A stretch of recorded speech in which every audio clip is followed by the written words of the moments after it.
chapter 5. The book of 1 Kings, chapter 5 of the book of 1 Kings, a part of the Old Testament in the Bible, is a chapter that explores the strategic and diplomatic efforts of King Solomon during his reign. This chapter sheds light on Solomon's wisdom not only in governance but also in managing international relations. At the beginning of chapter 5, we find Solomon forging a strategic alliance with Hiram, the king of Tyre, a neighboring kingdom. This alliance was built on mutual respect and mutual benefits, and it involved a significant trade partnership.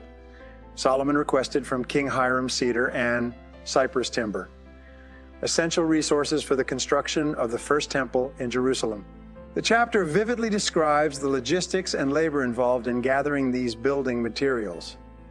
Solomon organized a workforce of skilled laborers numbering in the tens of thousands, and also utilized conscripted labor from the native Israelite population. The building project reflects Solomon's vision and his dedication to honoring God through the construction of a magnificent temple. Chapter 5 not only highlights the construction of the first temple, but also showcases the diplomatic acumen of Solomon in managing relationships with neighboring kingdoms. It demonstrates the importance of international collaboration and the role of wise diplomacy in achieving ambitious undertakings. As we delve into chapter 5 of 1 Kings, we witness the unfolding of a grand project that symbolizes not only Solomon's wisdom and leadership, but also the importance of international cooperation in the pursuit of shared goals. Let's embark on the exploration of this chapter together. Now Hiram, king of Tyre, sent his servants to Solomon because he heard that they had anointed him king in place of his father, for Hiram had always loved David.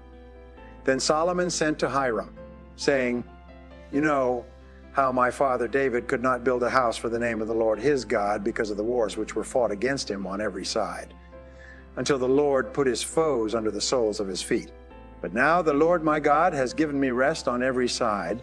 There is neither adversary nor evil occurrence. And behold, I propose to build a house for the name of the Lord my God, as the Lord spoke to my father David, saying, Your son, whom I will set on your throne in your place, he shall build the house for my name. Now therefore, command that they cut down cedars for me from Lebanon, and my servants will be with your servants. And I will pay you wages for your servants according to whatever you say. For you know there is none among us who has skill to cut timber like the Sidonians." So it was, when Hiram heard the words of Solomon, that he rejoiced greatly and said, "Blessed be the Lord this day, for he has given David a wise son over this great people." Then Hiram sent to Solomon, saying, "I have considered the message which you sent me, and I will do all you desire concerning the cedar and cypress log. My servants shall bring them down from Lebanon to the sea. I will float them in rafts by sea to the place you indicate to me, and will have them broken apart there. Then you can take them away, and you shall fulfill my desire by giving food for my household." Then Hiram gave Solomon cedar and cypress logs according to all his desire. And Solomon gave Hiram 20,000 cores of wheat as food for his household, and 20 cores of pressed oil, and 20 cores of pressed oil. Thus Solomon gave to Hiram year by year. So the Lord gave Solomon wisdom, as he had promised him, and there was peace between Hiram and Solomon, and the two of them made a treaty together. Then King Solomon raised up a labor force out of all Israel, and the labor force was 30,000 men.